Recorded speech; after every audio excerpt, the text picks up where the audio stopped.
बिस्मिल्लाहिर्रहमानिर्रहीम। Chapter 2 Kaplan organisational structure.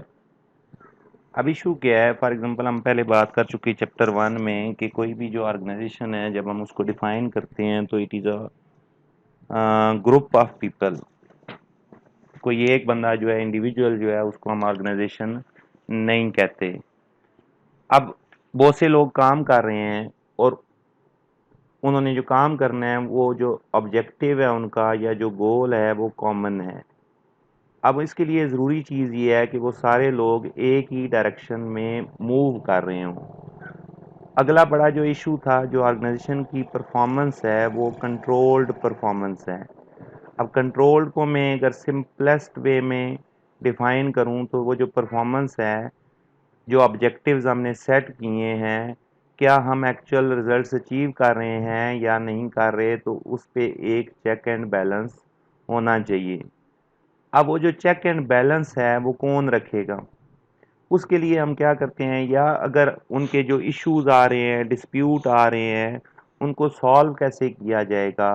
इन सारे problems को हम जब एड्रेस करना चाहते हैं तो हम क्या करते हैं, ऑर्गेनाइजेशन की एक वेल डिफाइंड स्ट्रक्चर बनाते हैं। अब वो स्ट्रक्चर बेसिकली क्या है? फॉर एग्जांपल एक मैनेजर है, उसके नीचे असिस्टेंट मैनेजर है, उसके नीचे 3 लोग काम कर रहे हैं। अब ये मैनेजर एक डिपार्टमेंट का मैनेजर हो सकता है। तो डिपार्टमेंट का मैनेजर अगर हम बात करें तो फाइनेंस मैनेजर, ये एक जोनल मैनेजर हो सकता है, किसी पर्टिकुलर एरिया का मैनेजर। तो जो भी हम ऑर्गेनाइजेशन है, अगर उसके जो डिफरेंट, अगर हम परफॉर्मेंस पे चेक एंड बैलेंस रखना चाहते हैं तो किसी ना किसी बंदे को हम अथॉरिटी देंगे जो लोगों को कंट्रोल कर सके। जब उसके पास अथॉरिटी होगी तो वो रिस्पॉन्सिबल भी होगा, तो वो मैनेजर है जिसके पास ये अथॉरिटी होगी। अगर किसी भी बंदे को, इंडिविजुअल को कोई इशू आता है, वो चाहे एक पर्टिकुलर टेक्निकल इशू है या इंटरनल डिस्प्यूट्स हैं, लोग सोशली एक दूसरे के साथ इंटरेक्ट कर रहे होते हैं तो उनमें कोई लड़ाई झगड़ा हो सकता है, उसके लिए भी जो है वो इन्होंने कम्युनिकेट किसके साथ करना है। तो ये सारे मसाइल जो हैं, इनका सलूशन जो है वो सिंगल सलूशन क्या है कि ऑर्गेनाइजेशन की हम एक वेल डिफाइंड स्ट्रक्चर बनाएं। अब वो जब हम स्ट्रक्चर डेवलप करते हैं तो फिर बात वही है जो मैंने पहले बात की, कि अगर हम ह्यूमन बीइंग को सब पार्ट्स में डिवाइड करें तो उसकी बेस क्या है? वो जेंडर हो सकती है, वो इनकम लेवल हो सकता है। तो इसी तरह जब हम ऑर्गेनाइजेशन में बहुत से लोग हैं, उसको हमने एक स्ट्रक्चर देनी है, तो उस स्ट्रक्चर की बेस जो है वो कुछ भी हो सकती है। वो ये भी हो सकती है कि एक बंदा ऊपर है, उसी के नीचे सारे लोग काम कर रहे हैं। एक ये है कि हम डिपार्टमेंट में ऑर्गेनाइजेशन को सब डिवाइड कर दें। मार्केटिंग डिपार्टमेंट है तो उसके लोग जो हैं वो मार्केटिंग मैनेजर को रिपोर्ट कर रहे हों। फाइनेंस डिपार्टमेंट है, उसको फाइनेंस डिपार्टमेंट के लोग जो हैं वो रिपोर्ट कर रहे हों। अब ये ऑर्गेनाइजेशनल स्ट्रक्चर जो है वो हम कौन सी डेवलप करेंगे, किस तरह से डेवलप करेंगे, वो डिपेंड करता है कि सर्कमस्टांसिस क्या हैं। सिंपलेस्ट स्ट्रक्चर जो है उसको हम कहते हैं एंटरप्रेन्योरल स्ट्रक्चर, जिसमें नॉर्मली जो है वो सोल ट्रेडर या छोटी पार्टनरशिप्स हैं, जिसमें एक या दो पार्टनर हैं सिर्फ। तो उसमें हम क्या करते हैं, एंटरप्रेन्योरल स्ट्रक्चर बना लेते हैं। अब एंटरप्रेन्योरल स्ट्रक्चर क्या है कि सबसे ऊपर एंटरप्रेन्योर है और जितने भी एम्प्लॉयज़ हैं वो क्या कर रहे हैं, डायरेक्टली इसी को रिपोर्ट कर रहे हैं। अब इसके एडवांटेजेस क्या हैं कि सारे डिसीजन मेकिंग जो है वो कौन कर रहा है, बेसिकली एंटरप्रेन्योर कर रहा है, तो फास्ट डिसीजन मेकिंग है। मार्केट में डिसीजन मेकिंग उसने करनी है, तो जो भी मार्केट में चेंज आएगी, सेल प्राइस बढ़ रही है, किसी न्यू प्रोडक्ट की डिमांड क्रिएट हो रही है, तो वो फौरी तौर पर ये डिसीजन ले लेगा कि मैंने प्रोडक्ट परचेज करनी है, उसको किसी से कंसल्ट करने की ज़रूरत नहीं है। गोल कॉन्ग्रुएंस है, हर वक्त जो है वो अपने जो गोल्स हैं उसने, चूंकि एंटरप्रेन्योर है, उसने खुद ही सेट किए हुए हैं, तो उसका जो मेन मोटिव है वो गोल्स को अचीव करना है। गुड कंट्रोल, सारे के सारे एम्प्लॉयज़ को वो खुद कंट्रोल कर रहा होता है, तो जो भी इशू आएगा वो फौरी तौर पर विदाउट एनी डिस्कशन या कंसल्टेशन वो फौरी रिजॉल्व कर लेगा। Close bond to work force, वो डायरेक्टली एम्प्लॉयज़ के साथ उसका रिलेशन होता है। लैक ऑफ कैरियर स्ट्रक्चर, क्योंकि एम्प्लॉयज़ सारे जो हैं उसको रिपोर्ट कर रहे हैं, तो ये नहीं हो सकता कि एक बंदा प्रोमोट होके फ्यूचर में मैनेजर बन जाएगा या असिस्टेंट मैनेजर बन जाएगा। Dependent on capabilities of manager, owner, सारे एम्प्लॉइज जो हैं वो हर वक्त जो है वो देख रहे हैं कि एंटरप्रेन्योर का डिसीजन क्या है, तो उसने किसी से कंसल्ट नहीं करना। तो अगर वो एक एफिशिएंट आदमी है तो ऑर्गेनाइजेशन लॉन्ग रन में ग्रो करेगी, लेकिन अगर वो इनएफिशिएंट है तो कुछ अरसे बाद ही बिजनेस जो है वो बंद हो जाएगा, तो ऑटोमेटिकली जो एम्प्लॉइज हैं वो जॉबलेस हो जाएंगे। Cannot cope with diversification या ग्रोथ। अब डाइवर्सिफिकेशन बेसिकली क्या होती है कि एक ही बिजनेस है वो स्टार्ट हुआ, वो एक पर्टिकुलर टाइप की जो प्रोडक्ट्स हैं वो सेल कर रहा था, जिनको हम कहते हैं रेंज ऑफ प्रोडक्ट्स। अब वो डाइवर्सिफाई करना चाहता है। फॉर एग्जांपल वो पहले सिर्फ कपड़ा बेच रहा था, वो कहता है नहीं उसके साथ शूज़ भी होने चाहिए, या क्लॉथ था तो खाली लेडीज़ क्लॉथ था, वो जेंट्स चिल्ड्रन क्लॉथ सारे रखना चाहता है। तो उसमें वो एबिलिटीज़ नहीं हो सकती कि वो at a time multiple type की प्रोडक्ट्स के बारे में अच्छा डिसीजन कर सकें। तो अगर बिजनेस ग्रो करेगा तो उसको कंट्रोल करना मुश्किल है, और वो डाइवर्सिफाई भी उसको नहीं कर सकता कि at a time multiple products जो हैं वो सेल कर रहा हो।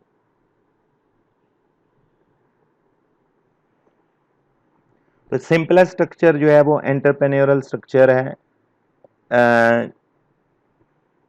जो कि नॉर्मली किस में होगी, सोल ट्रेडर्स और छोटी पार्टनरशिप में। रिलेटिवली जो बड़ी ऑर्गेनाइजेशंस हैं उसको हम क्या करते हैं, फंक्शनल या डिपार्टमेंटल के, वो डिफरेंट टाइप्स के फंक्शंस जो हैं, जैसे मार्केटिंग एक फंक्शन है, फाइनेंस दूसरा फंक्शन है, एचआर जो है वो तीसरा फंक्शन है।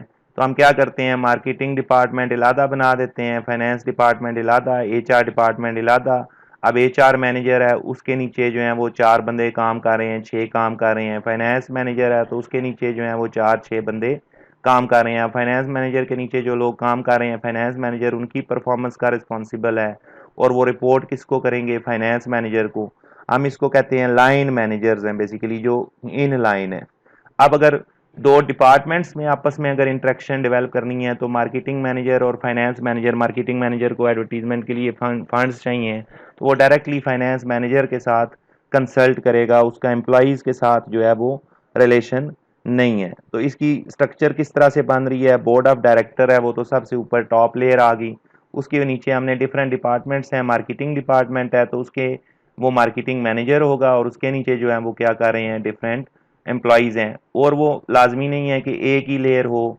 फॉर एग्जांपल मार्केटिंग मैनेजर है तो उसके नीचे 3 असिस्टेंट मार्केटिंग मैनेजर्स हैं, वो जो 3 डिफरेंट एरियाज़ को देख रहे हैं, और उन असिस्टेंट मैनेजर के नीचे जो हैं वो 3-3 सेल्स मैन जो हैं वो क्या कर रहे हैं, काम कर रहे हैं।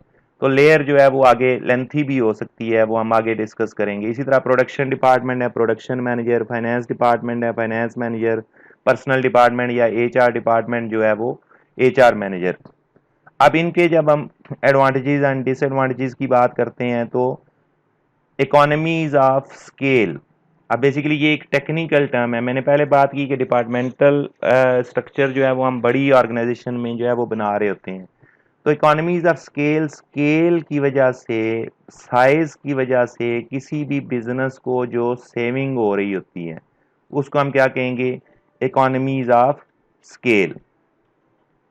अब इकोनॉमीज ऑफ स्केल जो है वो चूंकि बड़ी ऑर्गेनाइजेशन है तो वो सेविंग कर क्या सकती है। फॉर एग्जांपल वो बल्क में लार्ज क्वांटिटी में मटेरियल परचेज करेगी तो बल्क बाइंग डिस्काउंट्स मिल जाएंगे उसको। इसी तरह बड़ी ऑर्गेनाइजेशन है, फॉर एग्जांपल एक प्रोडक्ट है, उस पे 3 मशीन्स काम करती हैं, मशीन 1, मशीन 2, मशीन 3। अब मशीन 1 जो है वो 100 यूनिट्स पर आवर प्रोड्यूस करती है, जबकि मशीन 2 जो है वो 50 यूनिट्स पर आवर प्रोड्यूस करती है, जबकि मशीन 3 जो है वो 20 यूनिट्स पर आवर प्रोड्यूस करती है। अब मशीन 1 ने 100 यूनिट्स प्रोड्यूस कर लिए, वो यूनिट्स जो हैं वो मशीन 2 के लिए इनपुट है, मशीन 2 ने उन पे फर्दर काम करना है, लेकिन वो 50 यूनिट्स पर आवर ही कर सकती है, प्रोसेस कर सकती है। तो अब वो 100 यूनिट्स जो मशीन 1 से प्रोड्यूस होकर मशीन 2 पे आए हैं वो 2 आवर्स में प्रोसेस होंगे, तो इसका मतलब है मशीन 1 जो है वो 1 आवर जो है वो आइडल रहेगी। तो अगर हम मशीन 1 जो है वो 2 मशीनें मशीन 2 जो है वो 2 मशीनें खरीद लें तो वो 1 घंटे में 100 यूनिट्स प्रोसेस कर लेंगी, लेकिन 2 मशीनें खरीदने के लिए हमारे पास फंड्स होने चाहिए, और फंड्स जो हैं वो किसके पास होते हैं, लार्ज ऑर्गेनाइजेशन के पास। तो वो ऑर्गेनाइजेशंस जो डिपार्टमेंटल हैं वो इकोनॉमीज ऑफ स्केल अचीव कर सकती हैं। इसी तरह हमने ऊपर बात की थी स्पेशलाइजेशन की, तो स्पेशलाइजेशन से क्या होता है, एफिशिएंसी लेवल बढ़ जाता है, तो वो एफिशिएंसी लेवल जो है वो भी बेसिकली इकोनॉमीज ऑफ स्केल में आ जाता है। स्टैंडर्डाइजेशन के एक पर्टिकुलर डिपार्टमेंट है, मार्केटिंग डिपार्टमेंट है, तो उसने कैसे काम करना है उसके स्टैंडर्ड सेट करना जो है वो आसान हो जाता है। स्पेशलिस्ट हम बार बार बात कर चुके हैं, स्पेशलिस्ट मोर कंफर्टेबल क्योंकि वो अपने एरिया में काम कर रहे हैं, उनको नहीं, मार्केटिंग डिपार्टमेंट के जो बंदे हैं उनको फाइनेंस डिपार्टमेंट से कोई गर्ज नहीं है। करियर अपॉर्चुनिटीज़ तो वो सोल ट्रेडर में नहीं थी, एंटरप्रेन्योरल स्ट्रक्चर में नहीं थी, लेकिन यहाँ पे प्रमोशन के चांसेस हैं। एक बंदा मार्केटिंग डिपार्टमेंट में सेल्स पर्सन के तौर पर आया, एरिया मैनेजर, जोनल मैनेजर और कंट्री मैनेजर तक वो जा सकता है। डिसएडवांटेजेस क्या हैं, एम्पायर बिल्डिंग होती है, जो बड़ी ऑर्गेनाइजेशन है एक एम्पायर है, वहाँ पे बहुत से लोग हैं वो काम कर रहे हैं, तो वो एक बिल्कुल अलहदा से एक सोशल स्ट्रक्चर जो है वो बन जाती है, तो उससे वो एक्सप्लॉयटेशन भी होती है। बड़ी ऑर्गेनाइजेशन में लोग जॉब करना चाहते हैं तो उनकी जहाँ पे जॉब सिक्योर होती है वहाँ पे जो उनके जो मैनेजर्स वगैरह हैं वो उतना उनको ह्यूमिलेट भी कर सकते हैं। डिसीजन मेकिंग जो है वो स्लो होती है क्योंकि बहुत ज़्यादा डिस्कशन इन्वॉल्व होती है, बहुत ज़्यादा प्रोसीजर्स जो हैं वो फॉलो करने पड़ते हैं। Conflicts between functions, marketing department कह रहा है कि मुझे पैसा चाहिए, फाइनेंस डिपार्टमेंट कह रहा है कि हमने जो है वो एक्सपेंसेस सेव करने हैं, तो अब वो एडवर्टीजमेंट करना चाहता है, ये पैसा सेव करना चाहते हैं, तो आपस में दोनों डिपार्टमेंट जो हैं वो कॉन्फ्लिक्ट कर देंगे। Cannot cope with diversification, इसमें भी जो है वो बेसिकली डाइवर्सिफिकेशन हो रही है, मार्केट में चेंजेस आ रही हैं बड़ी तेज़ी से, न्यू न्यू प्रोडक्ट्स जो हैं वो लॉन्च हो रही हैं, तो उसको कोप अप करना, उसको फॉलो करना जो है वो इतना आसान नहीं होता, क्योंकि इसमें भी बहरहाल लीगल प्रोसीजर तो हम नहीं कहेंगे, फॉर्मल प्रोसीजर्स जो हैं वो बहुत ज़्यादा होते हैं। उसके बाद हमारे पास जो तीसरी ऑप्शन है वो ये है कि हम ऑर्गेनाइजेशन को सब डिवीजन में डिवाइड कर दें। अब सब डिवीजन की जब हम बात करेंगे तो डिवीजनल स्ट्रक्चर जो है वो दो बेसिस पे है, या तो हम ज्योग्राफिकली उसको सब डिवाइड करें कि एरिया की बेस पे जो है वो डिवाइड हो जाए, या हम उसको प्रोडक्ट की बेस पे क्या करें, सब डिवाइड कर दें। अब ज्योग्राफिकली हम क्या करते हैं, नॉर्थ जोन, साउथ जोन, ठीक है, या हम रावलपिंडी डिवीजन, मतलब पर्टिकुलरली जो डिवीजन है सिटी वाइज हम सब डिवाइड कर दें उसको। प्रोडक्ट वाइज है, एक कंपनी है वो रेंज ऑफ प्रोडक्ट्स बना रही है, ठीक है, अब वो रेंज ऑफ प्रोडक्ट्स जो हैं, फॉर एग्जांपल अगर हम बात करें वॉल्स की, अब वॉल्स की दो मेजर प्रोडक्ट्स हैं, जो रूटीन की उसकी आइसक्रीम है, जो छोटी कोन्स वगैरह हैं या कुछ भी है, और दूसरा जो है उसके लीटर पैक्स वगैरह आ रहे होते हैं, तो दो लाइन ऑफ प्रोडक्ट है, तो एक लादा बना दें और दूसरी जो है वो उसका हेड जो है वो लादा बना दें। तो डिविजनल जब स्ट्रक्चर हम कर रहे हैं तो सब डिवाइड कर रहे हैं हम अपनी ऑर्गेनाइजेशन को, वो किस बेस पे डिवाइड कर रहे हैं, दो मेन बेसिस है हमारे पास, और वो क्या है, एक प्रोडक्ट की बेस पे और दूसरा एरिया की बेस पे। अब इसमें एक जो चीज़ है इंपॉर्टेंट है वो क्या है, divisions are likely to be run as profit centre. अब ऑर्गेनाइजेशन को जब हम सब डिवाइड करते हैं तो कंट्रोल्ड परफॉर्मेंस है ना, तो उसका एक जो बेनिफिट होता है हम उसको कहते हैं रिस्पॉन्सिबिलिटी अकाउंटिंग, ठीक है। आपने F2 में इसको देखा होगा या MA2 में आपने देखा होगा इसको, कि हम क्या करते हैं, मार्केटिंग मैनेजर है तो वो मार्केटिंग डिपार्टमेंट का रिस्पॉन्सिबल है, उसकी परफॉर्मेंस का रिस्पॉन्सिबल है। अब प्रॉफिट सेंटर का मतलब क्या है कि वो सब पार्ट जो है, वो सब डिवीजन जो है वो रेवेन्यू भी अर्न कर रहा है और उसकी जो कॉस्ट है उसमें से माइनस करें तो प्रॉफिट आ जाता है। तो जब हमने उसको प्रॉफिट सेंटर बना दिया तो हम कल उसकी परफॉर्मेंस अगर चेक करना चाहते हैं तो हम ये देखेंगे कि प्रॉफिट में कितनी चेंजेस आई हैं। अगर एक डिवीजन है वो ज़्यादा प्रॉफिट अर्न कर रहा है, दूसरा डिवीजन कम प्रॉफिट अर्न कर रहा है, तो इसका मतलब है कि जो कम प्रॉफिट अर्न कर रहा है वो अच्छा परफॉर्म नहीं कर रहा। अब डिवीजनल जो डिवीजन्स आपने बनाए हैं तो आगे जो डिवीजन्स हैं उनको हम आगे सब फंक्शनल डिपार्टमेंट्स में भी डिवाइड कर सकते हैं, लेकिन इसके लिए नॉर्मली ये होता है कि विद इन कंट्री जो मल्टी नेशनल कंपनीज हैं वो ऐसा कर रही होती हैं। फॉर एग्जांपल टेलीनॉर है, तो टेलीनॉर अगर जियोग्राफिकली सब डिवाइड करे तो पाकिस्तान के उसके फंक्शन, बांग्लादेश के उसके फंक्शन, नेपाल के उसके फंक्शन।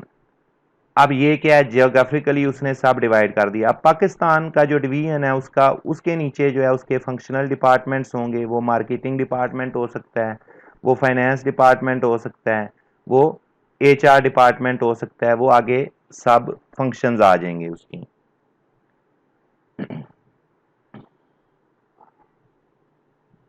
अब डिविजनल स्ट्रक्चर के जो है बेनिफिट्स के हैं, चूंकि हमने उसको इंडिपेंडेंट कर दिया, वो रेवेन्यूज अपने जनरेट कर रहे हैं और क्या कहते हैं उसको, एक प्रॉफिट सेंटर हमने उसको बना दिया है। तो इसका मतलब ये है कि वो, हम उसको इंडिपेंडेंट कर रहे हैं तो वो ग्रो कर सकता है, वो अपनी परफॉर्मेंस की बेस पे फ्यूचर में री इन्वेस्ट किया जा सकता है, उसके अपने प्रॉफिट्स उसकी ऑर्गेनाइजेशन के अंदर, उस डिवीजन के अंदर री इन्वेस्ट किए जा सकते हैं, तो ग्रोथ के चांसेस इंक्रीज कर जाते हैं। Clear responsibility for product and division, जो मैनेजर उस डिवीजन का मैनेजर है वो क्लियरली रिस्पॉन्सिबल है उसकी परफॉर्मेंस का। ट्रेनिंग ऑफ जनरल मैनेजर्स के अब डिवीजन का जो मैनेजर है वो स्पेशलिस्ट नहीं है, वो जनरल मैनेजर है, उसके नीचे फंक्शनल डिपार्टमेंट्स हैं जिसमें फंक्शनल मार्केटिंग मैनेजर या सेल्स मैनेजर या फाइनेंस मैनेजर काम कर रहे हैं। तो जनरल मैनेजर्स की जो ट्रेनिंग है वो आसान होती है। Easily adopted for further diversification, अगर एक डिवीजन है उसमें हम कहते हैं ये प्रोडक्ट बंद कर दो, नई प्रोडक्ट ऐड कर दो, तो डाइवर्सिफिकेशन इसमें आसान होती है। Top management free to concentrate on strategic matters, जो जो टॉप मैनेजमेंट है, जनरल मैनेजर्स जो है वो बेसिकली स्ट्रेटेजिक इश्यूज को देख रहे हैं, और उसके नीचे जो फंक्शनल डिपार्टमेंट्स हैं वो अपने अपने एरियाज को देख रहे हैं। पोटेंशियल लॉस ऑफ कंट्रोल, वो डिवीजन जो है वो चूंकि बड़े जियोग्राफिकल एरियाज हैं, तो जैसे टेलीनॉर है तो वो डेनमार्क की बेसिकली कंपनी है, तो वहाँ से पाकिस्तान के या बांग्लादेश के जो हैं वो मैटर्स को कंट्रोल करना मुश्किल है। Lack of goal congruence, are division independent हो जाता है तो जो मेन ऑर्गेनाइजेशन का ऑब्जेक्टिव है उसके साथ जो अटैचमेंट है वो कम हो जाती है। डुप्लीकेशन, अब फाइनेंस डिपार्टमेंट हर डिवीजन में लाता लाता है तो एक ही काम जो है वो 3 जगहों पे हो रहा है। स्पेशलिस्ट में फील आइसोलेटेड, अब वो स्पेशलिस्ट जो है वो मतलब जो फाइनेंस डिपार्टमेंट का बंदा है उसकी रिस्पॉन्सिबिलिटी सिर्फ फाइनेंस से रिलेटेड है, मार्केटिंग का जो बंदा है उसकी मार्केटिंग से है, तो वो अपने आप को अकेला आइसोलेटेड महसूस करना शुरू कर देते हैं। Allocation of central cost can be a problem, अब हेड ऑफिस की जो कॉस्ट है वो भी क्या की जाएगी, क्या कहते हैं उसको, पोर्शन की जाएगी सब डिवीजन में। अब वो मैनेजर के कंट्रोल में ही नहीं है। हम ऑन द अदर हैंड हमने क्या किया हुआ है, क्लियर रिस्पॉन्सिबिलिटी के डिवीजन की जो परफॉर्मेंस है उसके लिए कौन रिस्पॉन्सिबल होगा, वो मैनेजर होगा। अब जब कॉस्ट जो है वो हेड ऑफिस से उसके शेयर डिस्ट्रीब्यूट होगा तो वो नॉन कंट्रोलेबल कॉस्ट है, तो ऑटोमेटिकली इसका जो प्रॉफिट है उससे अफेक्ट होगा, तो ये एक डिसएडवांटेज है। तो वो हो सकता है खुद तो बहुत अच्छा परफॉर्म कर रहा हो, लेकिन नॉन कंट्रोलेबल कॉस्ट जो है जब उसको एलोकेट की गई तो उस ऑर्गेनाइजेशन की जो उस पर्टिकुलर डिवीजन की जो परफॉर्मेंस है वो ओवरऑल जो है वो डिक्लाइन कर गई।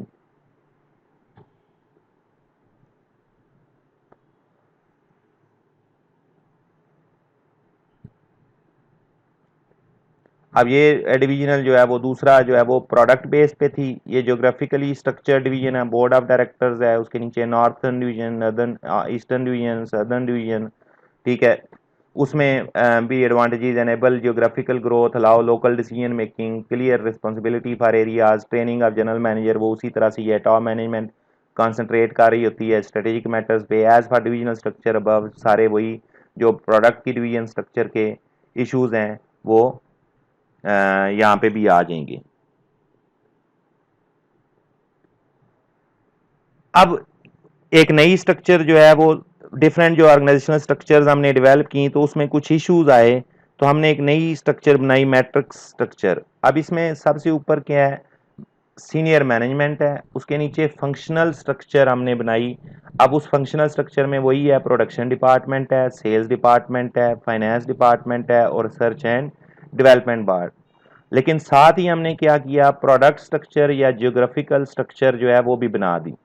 अब उसमें प्रोडक्शन मैनेजर ए है, प्रोडक्शन मैनेजर बी है, प्रोडक्शन मैनेजर सी है, या अब ये हम यूं कह सकते हैं कि प्रोडक्शन मैनेजर ए जो है वो बेसिकली एरिया ए है, या जो है वो नॉर्थ डिवीजन है, ये एरिया बी है, साउथ डिवीजन है, एरिया सी है, ठीक है। ये अब एट अ टाइम हमने क्या किया, फंक्शनल स्ट्रक्चर डेवलप की और उसके साथ ही हमने प्रोडक्ट स्ट्रक्चर या ज्योग्राफिकल स्ट्रक्चर जो है वो डेवलप की।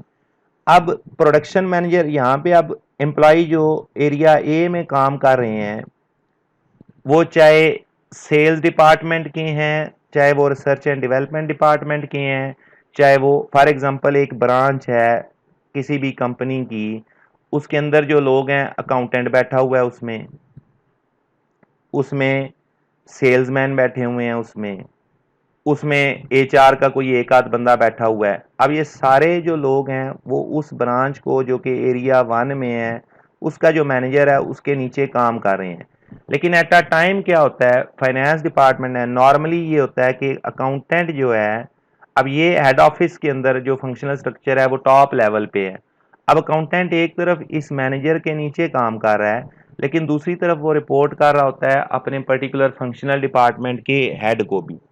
तो अब जो रूटीन के इश्यूज हैं, जो लोकल लेवल के इश्यूज हैं, वो तो अकाउंटेंट किसको रिपोर्ट करेगा, अपना जो एरिया मैनेजर है उसका, जो उस ब्रांच का मैनेजर है। लेकिन जो पॉलिसी इश्यूज हैं, फॉर एग्जांपल जो ब्रांच का मैनेजर है वो पेटी कैश जो है वो उससे कुछ एक्सपेंसेस करना चाहता है जो कि पेटी एक्सपेंसेस नहीं है और एज पर ऑर्गेनाइजेशन पॉलिसी वो किए नहीं जा सकते। तो जो अकाउंटेंट है वो स्ट्रेट वे क्या करेगा, फाइनेंस डिपार्टमेंट को के हेड को रिपोर्ट करेगा, क्योंकि पॉलिसी के अगेंस्ट जो है वो मैनेजर चल रहा है।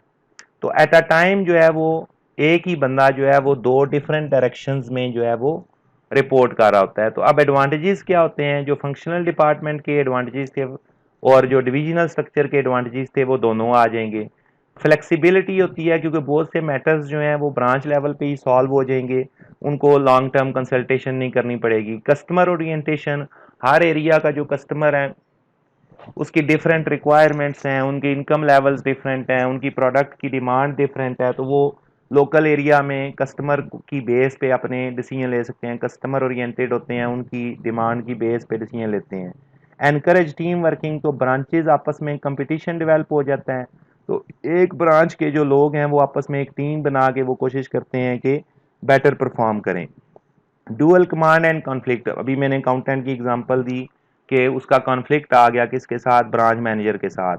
डाइल्यूशन ऑफ फंक्शनल अथॉरिटी, क्योंकि ज़्यादा डाइल्यूट होता है, कम हो जाना, तो ज़्यादातर जो काम है वो जो रिपोर्ट है वो किसको कर रहा है, ब्रांच को कर रहा है, ब्रांच मैनेजर को कर रहा है। तो फंक्शनल डिपार्टमेंट के हेड्स जो होते हैं वो ज़्यादातर इश्यूज में इन्वॉल्व नहीं होते। टाइम कंज्यूमिंग मीटिंग्स, बहुत ज़्यादा मीटिंग्स हो रही होती हैं, हर इशू जो है वो ब्रांच मैनेजर के साथ डिस्कस हो रहा है, ऊपर हेड ऑफिस से इंस्ट्रक्शंस आ रही हैं, तो इशू हो जाता है। हायर एडमिन कॉस्ट, चूंकि दो मैनेजर्स हैं, एक तरफ फाइनेंस डिपार्टमेंट है, दूसरी तरफ ब्रांच मैनेजर्स हैं, तो एडमिनिस्ट्रेशन कॉस्ट जो है वो इंक्रीज कर जाती है।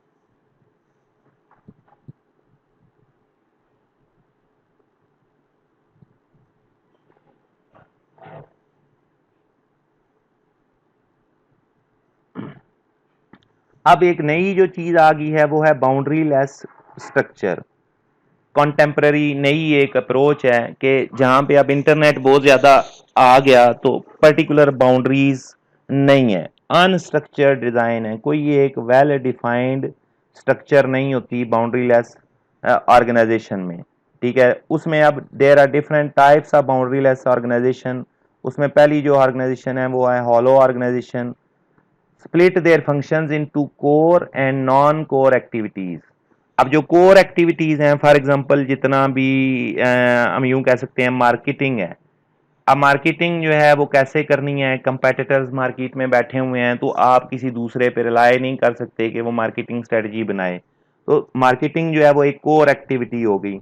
लेकिन अकाउंट्स का जो काम है, बुक कीपिंग वगैरह है, सॉफ्टवेयर बन गए हैं, स्ट्रेट अवे डाटा एंट्री का काम हो गया, तो वो जो है वो अकाउंट्स का जो काम है वो एक नॉन कोर एक्टिविटी है। तो वो क्या करते हैं, कोर एक्टिविटीज जो हैं वो खुद कंडक्ट कर रहे होते हैं, जबकि नॉन कोर एक्टिविटीज जो हैं उनको आउटसोर्स कर देते हैं। आगे डिफरेंट टाइप के कंसल्टेंट बैठे हुए हैं, छोटी मोटी ऑर्गेनाइजेशंस बैठी हुई हैं, वो क्या करेंगे, वो आपका जितना भी अकाउंट्स का काम है वो प्रिपेयर करेंगे, अकाउंट्स प्रिपेयर करेंगे।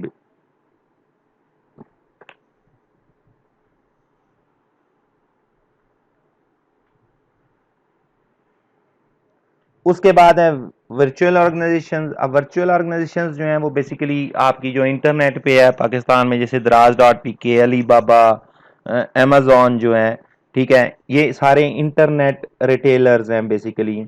एक तरफ जो है वो सप्लायर है, दूसरी तरफ कस्टमर है, तो उनके दरमियान जो है ये लोग बैठे हुए हैं। अली बाबा है तो वहाँ पे आप कोई भी सप्लायर है वो अपना प्रोडक्ट की डिटेल देगा, कस्टमर जो है वो अली बाबा के थ्रू ऑर्डर देगा, वो सप्लायर तक जाएगा और प्रोडक्ट जो है वो डायरेक्टली सप्लायर से डिलीवर हो जाएगी कस्टमर को।